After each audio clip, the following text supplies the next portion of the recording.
जय हिंद। कैसे हैं आप? एक बार फिर आपके अपने चैनल गुरु गंगा में आपका हार्दिक स्वागत है। आज के वीडियो में हम लोग चक्रवात और प्रति चक्रवात से संबंधित टेस्ट सीरीज को यानी प्रैक्टिस सेट को हल करेंगे। इससे संबंधित प्रश्न TGT, PGT, UGC NET, TET, super TET, UPSC, UPPSC, UP triple SC, BPSC और इसके अलावा अन्य बहुत सारी आरआरबी जैसी परीक्षाओं में भी पूछे जाते हैं। तो ये बड़ा इंपॉर्टेंट वीडियो होने वाला है, आप इसको अंत तक जरूर देखें। तो चलिए शुरू करते हैं आज की इंपॉर्टेंट कक्षा। तो चलिए सबसे पहला प्रश्न देखते हैं।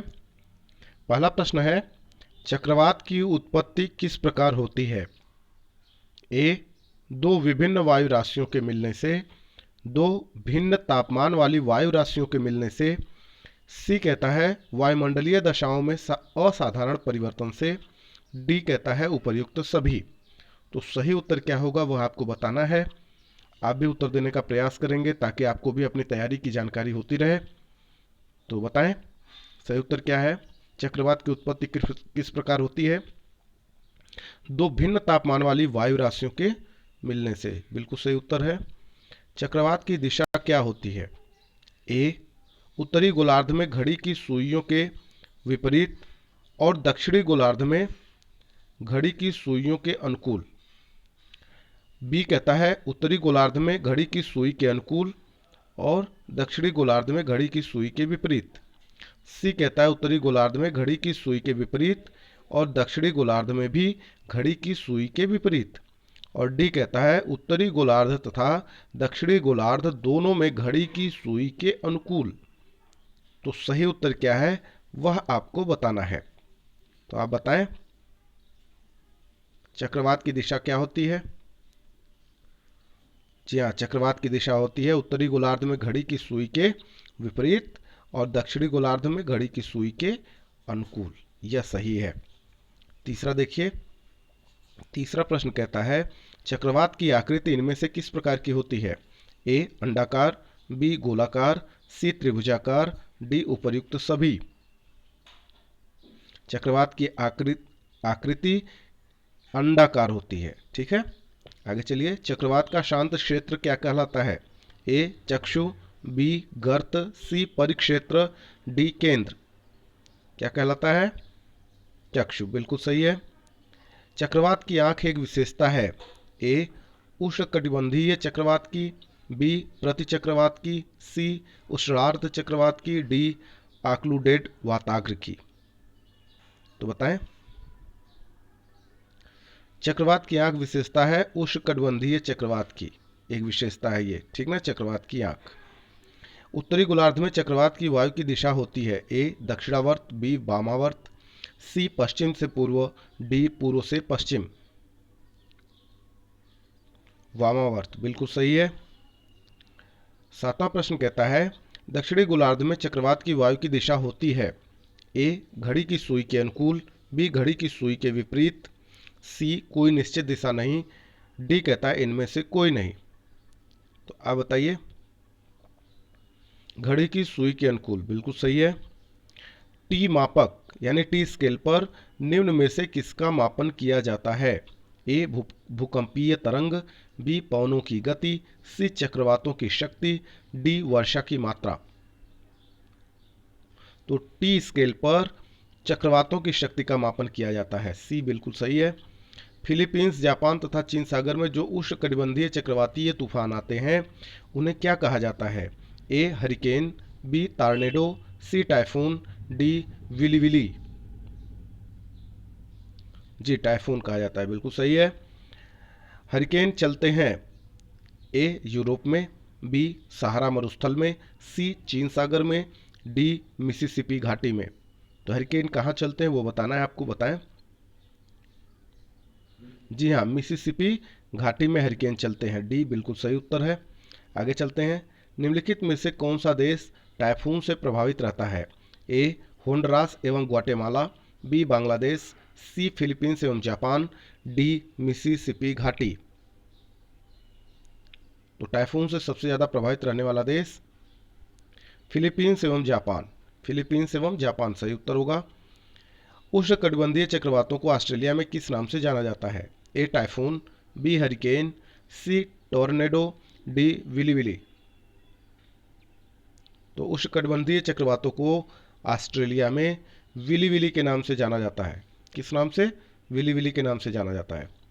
निम्न में से किस हवा में चक्रवातीय गति का अभाव पाया जाता है? ए हरिकेन, बी टॉर्नेडो, सी पापागयो, डी टाइफून। तो आप बताएं सही उत्तर क्या है? जी हाँ, पापागयो के नाम से जाना जाता है। पापागयो का अभाव पाया जाता है, ठीक ना।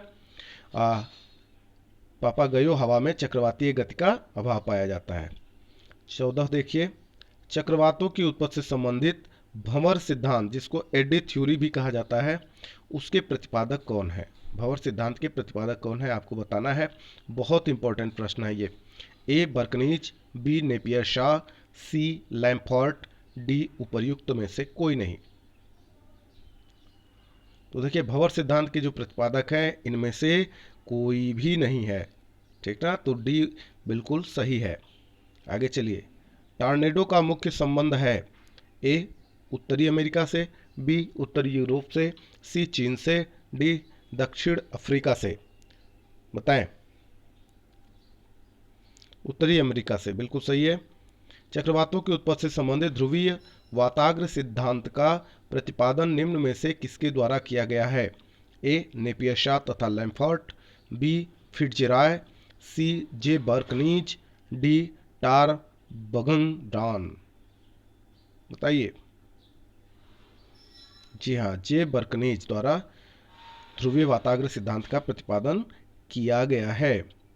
निम्नलिखित में से कौन सा सिद्धांत चक्रवातों की उत्पत्ति की व्याख्या नहीं करता है? क्या पूछा गया है? व्याख्या नहीं करता है। ए प्रगामी तरंग सिद्धांत, बी ध्रुवीय वाताग्र सिद्धांत, सी भंवर सिद्धांत, डी गतिक सिद्धांत। तो जो प्रगामी तरंग सिद्धांत है वह चक्रवातों की उत्पत्ति की व्याख्या नहीं करता है, ठीक ना। बाकी सब करते हैं।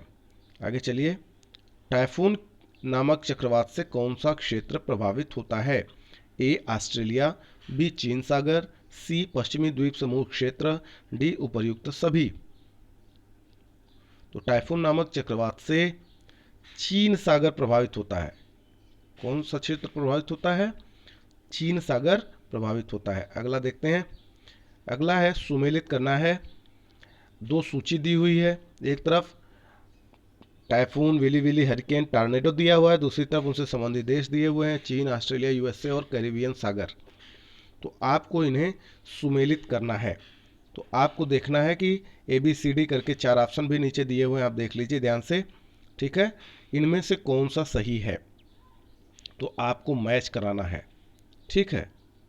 तो चलिए मैच कराते हैं। टाइफून का संबंध किससे है? तो अगर टाइफून के संबंध की हम बात करें तो टाइफून का संबंध चीन से ही है, बिल्कुल सही है।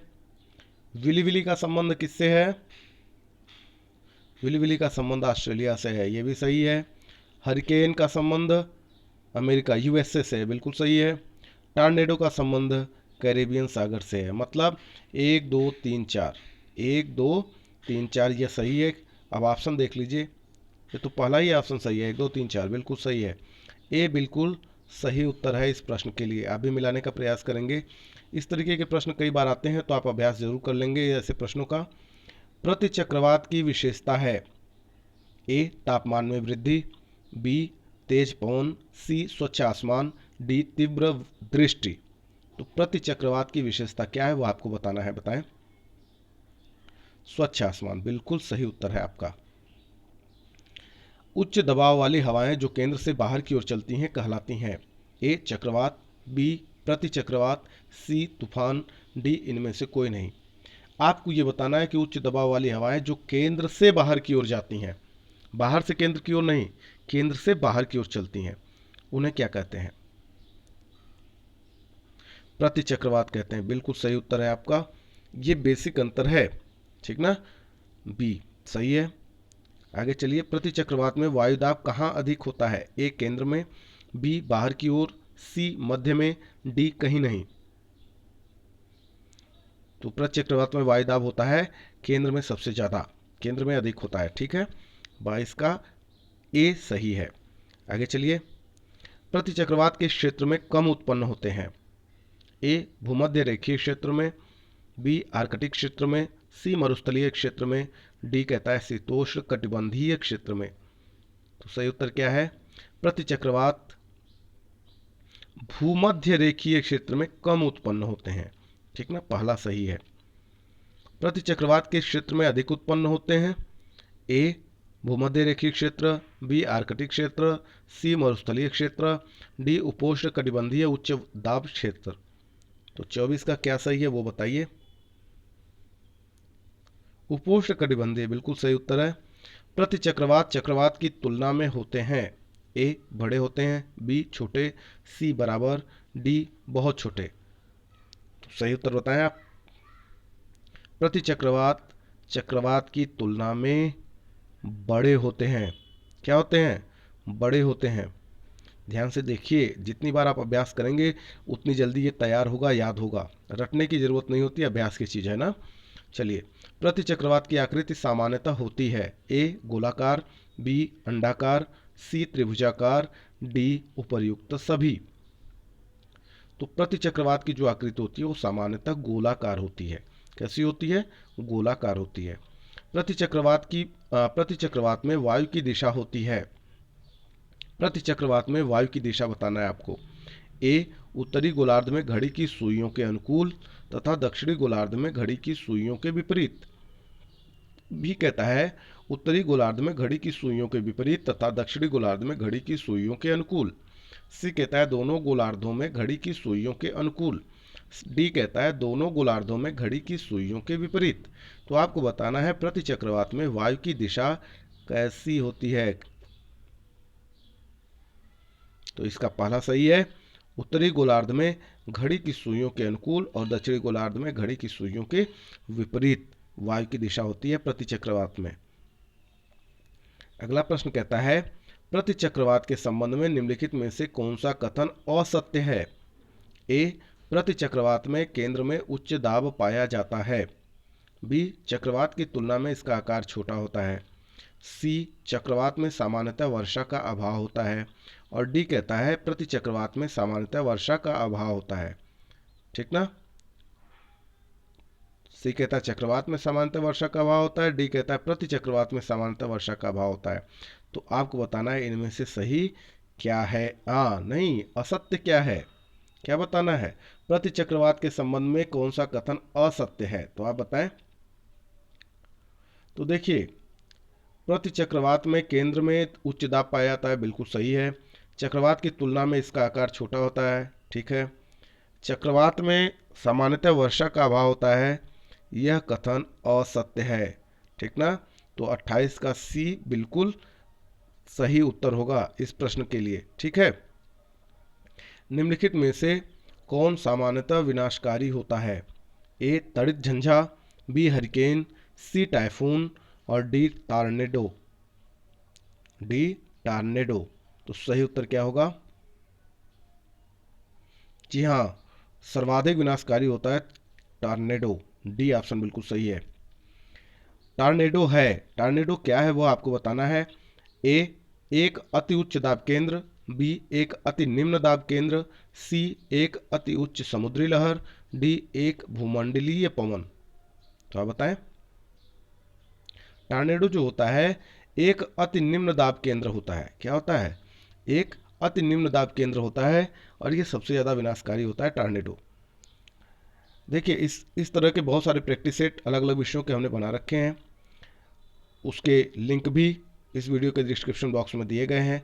तो आप वहाँ पे जाके अपनी तैयारी कर सकते हैं, प्रैक्टिस सेट को हल कर सकते हैं, टेस्ट सीरीज को हल कर सकते हैं। और उसके अलावा अन्य बहुत सारे विषयों पर भी हमने वीडियोज बना रखे हैं ताकि आप तैयारी पूरी कर सकें। हर विषय की तैयारी, हर प्रतियोगी परीक्षाओं की तैयारी आप कर सकते हैं। तो और अगर आप चैनल पर नए हैं तो आप चैनल को सब्सक्राइब भी कर लें और बेल आइकन को प्रेस कर दें ताकि प्रत्येक इंपॉर्टेंट वीडियो की नोटिफिकेशन भी आपको समय से मिलती रहे। और बहुत सारी शुभकामना के साथ आप चलें आज के अंतिम प्रश्न की ओर। डोलड्रम क्या है। ए व्यापारिक हवाएं, बी भूमध्य रेखा के आसपास अल्प दाब का क्षेत्र, सी बहुत अधिक आर्द्रता वाला क्षेत्र और डी शांत समुद्र वाला क्षेत्र। आपको बताना है डोलड्रम क्या है। डोलड्रम जो होता है वो भूमध्य रेखा के आसपास अल्प दाब का क्षेत्र होता है। ठीक ना, तो बी बिल्कुल सही है। तो यह कक्षा पूरी हुई। यदि यह आपको वीडियो पसंद आता है तो इसे लाइक जरूर करें, अपने मित्रों में शेयर करना न भूलें और अपने बहुमूल्य सुझाव हमको कमेंट बॉक्स में जरूर देते रहें। फिर मिलते हैं अगले इंपॉर्टेंट वीडियो में, तब तक के लिए आप सभी लोगों को जय हिंद।